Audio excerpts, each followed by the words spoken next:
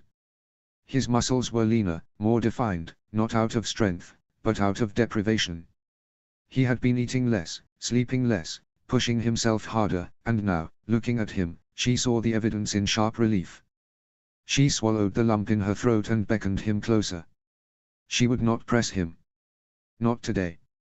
He stepped toward her, silent as she helped him into a fresh shirt, smoothing the fabric over his shoulders before fastening the clasps of his jacket. Her fingers worked with practiced ease, but her mind was elsewhere, on the man before her, on the distance between them that had once been so small and now felt insurmountable. He fastened his belt and secured his hilt.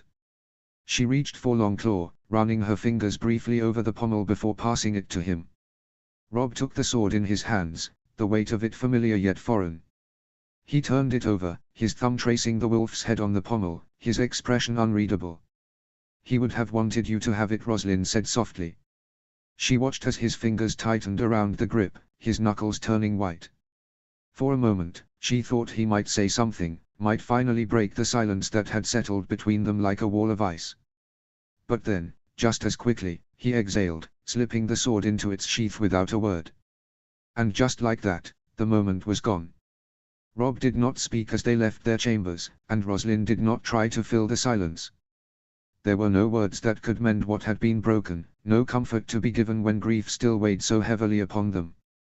Instead, they walked side by side, the only sound the soft tread of their boots against the stone floors of Winterfell. The keep still bore the scars of battle. The air carried the scent of smoke and ash, the ghosts of the dead lingering in the halls. Servants moved quietly, as though afraid to disturb the fragile peace that had settled over the castle in the wake of war.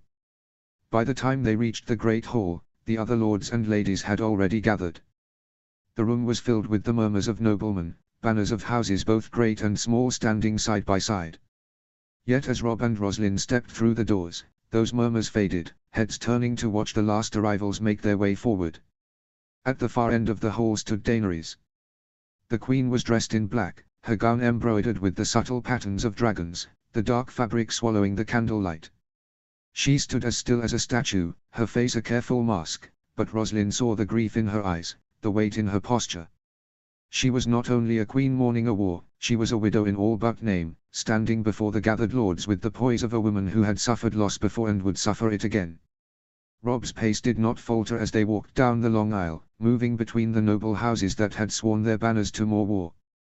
The room was heavy with expectation, with the understanding that this was the moment the North declared its allegiance not only to a queen but to a future. When they reached the dais where Daenerys stood, Rob dropped to one knee.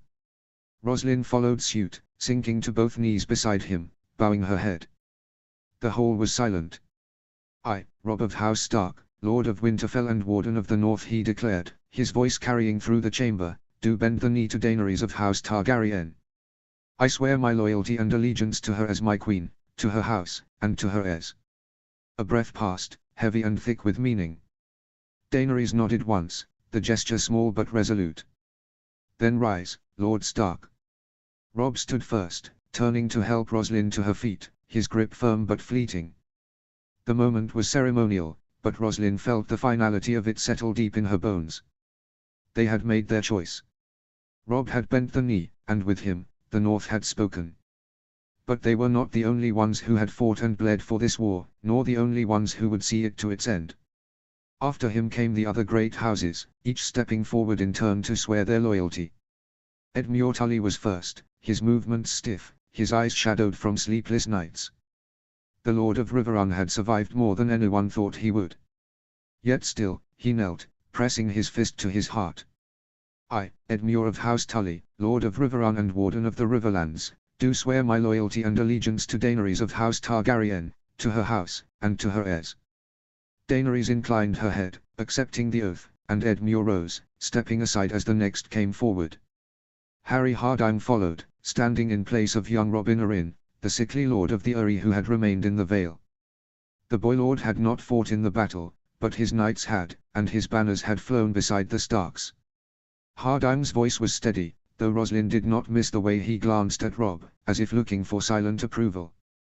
On behalf of Lord Robin Arryn and the Knights of the Vale, I swear fealty to Queen Daenerys Targaryen, to her house, and to her heirs. A representative of Yara Greyjoy was next, a grizzled Ironborn man with salt-weathered skin and scars from battles fought at sea. He spoke in the name of the Iron Islands, offering their fealty and their fleets, and though Roslyn doubted the Greyjoys were ever truly loyal to anyone but themselves, for now, they stood with Daenerys. Then came the new Northern Lords.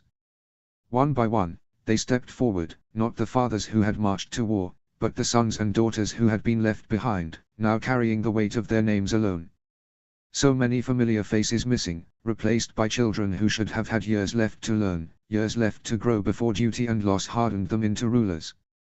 Lyanna Mormont strode forward, her head held high, her small frame filled with the unshakable resolve that had made her a force to be reckoned with even among men twice her age. But now, she was alone. The last of her house. Her voice rang through the hall with unwavering strength. I, Lyanna Mormont, Lady of Bear Island, swear my loyalty and allegiance to Lord Robb of House Stark, to his house, his heir, and to his chosen queen, Daenerys Targaryen. Roslyn swallowed. She had always admired the girl's fire, her unrelenting will, but now, as Lyanna stepped back, Roslyn saw what she had always refused to acknowledge before. She was just a girl. A girl with no family left to stand beside her. Alan Umber stepped forward, his movements steady despite the weight of grief that clung to him. Beside him walked Arya, now known as the new Lady Umber, a title not given by birth, but by battle and loss. Roslyn's gaze flickered to Alan's face, to the brown patch covering the wound where his eye had once been. Yet his voice did not waver. I, Alan Umber, Lord of Last Hearth, swear my loyalty and allegiance to Lord Robb of House Stark, to his house, his heir, and to his chosen queen, Daenerys Targaryen. And then, the last. Ramsay Bolton. He moved with slow, deliberate steps, his face unreadable. Roslyn's stomach twisted at the sight of him. She did not trust him, not fully, and yet here he was, kneeling alongside the others. His words were careful, his voice smooth. I, Ramsay Bolton, Lord of the Dread Fort, swear my loyalty and allegiance to Lord Robb of House Stark, to his house, his heir, and to his chosen queen, Daenerys Targaryen. A silence settled over the hall as Ramsay stood again, as if the room itself did not quite trust the sincerity of his vow. And with that, it was done. The room stood in heavy silence, the weight of oaths sworn and futures decided pressing upon them all. Daenerys took a step forward, her voice clear and steady despite the grief she carried. I thank you, my lords and ladies, she began, sweeping her gaze across the gathered faces. I know you are still reeling from the losses of the battle we have just survived, as am I. And yet, I stand before you now, once again asking you to march into war. She paused, letting the words settle. But know this, the dead were not the only evil we faced as a kingdom. The Lannisters and their tyranny pose the same danger to our way of life. Their greed, their cruelty, their thirst for power has cost us all too much. They must be destroyed so that peace can finally return to Westeros, so that we may have the time to grieve and honor our dead, without the threat of more war looming over us. She let her words echo in the hall before stepping back. Robb took her place. His voice carried the firm resolve of a man who had fought too many battles but had no choice but to fight again. In honor of the peace our queen will bring to Westeros, I have an announcement to make. He turned his head. Gendry, and the remaining brothers of the Night's Watch, stepped forward. A hush fell over the hall as three men emerged from the crowd. They walked with quiet reverence, hardened by what they had faced beyond the wall and again on the fields of Winterfell. Among them was Gendry Waters, his head held high as they knelt before the Queen and the rulers of the North. Robb regarded them for a long moment before speaking.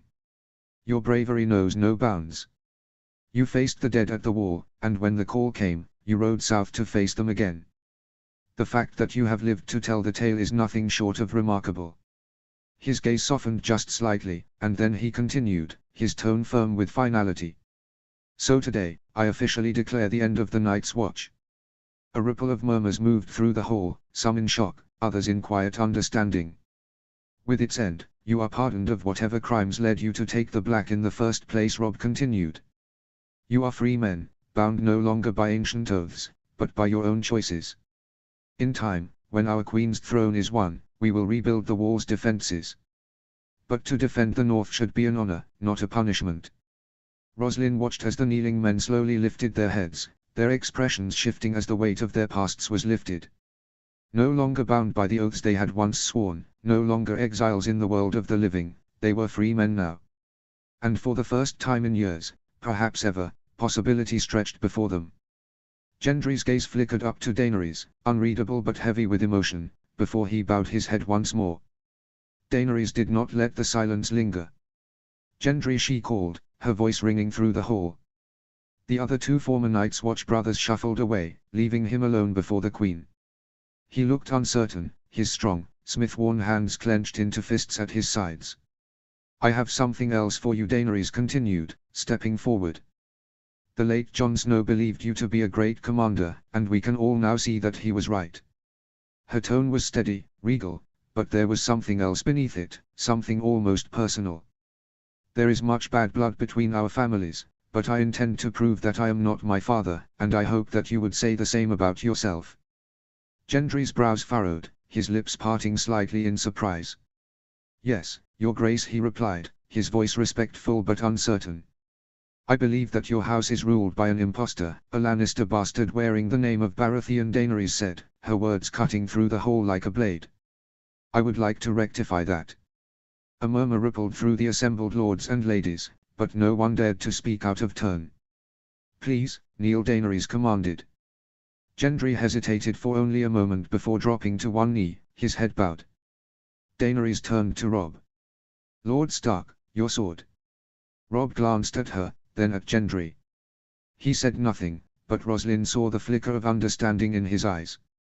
This moment should have belonged to Jon. He would have given anything to be here. And so, without hesitation, Robb unbuckled Longclaw from his belt and handed it to Daenerys. The Valyrian steel caught the light as she lifted it. It was heavier than it looked, but she bore the weight with ease. "I, Daenerys of House Targaryen, first of my name, Queen of the Andals, the Rhoynar, and the First Men, Lady of the Seven Kingdoms, and Protector of the Realm, do proclaim that you, Gendry Waters, shall henceforth be known as Lord Gendry Baratheon, Lord of Storm's End and Warden of the Stormlands." She placed the blade lightly on his right shoulder, then his left. Roslin could see the way Gendry's chest rose and fell with a deep, measured breath, the way his fingers curled into the fabric of his tunic as if grounding himself in the moment. Daenerys lowered the sword. "Do you accept, Lord Baratheon?" she asked, her violet eyes locked onto his. "And do you swear yourself to me as your queen?" Gendry lifted his head. For a moment, the weight of history hung between them. House Baratheon had once stolen the throne from the Targaryens, had hunted them to the brink of extinction. But that was a different war, a different time. "I do," Gendry declared, his voice steady, carrying the weight of his new title and the legacy he was about to forge. Daenerys studied him for a moment, as if ensuring the oath had truly settled in his heart. Then, with a decisive nod, she turned to Robb and returned Longclaw to his grasp. "Then let us begin," she said, her tone leaving no room for hesitation. Without another word, she swept from the hall, her black gown sweeping behind her like the wings of the dragon she had become. The end.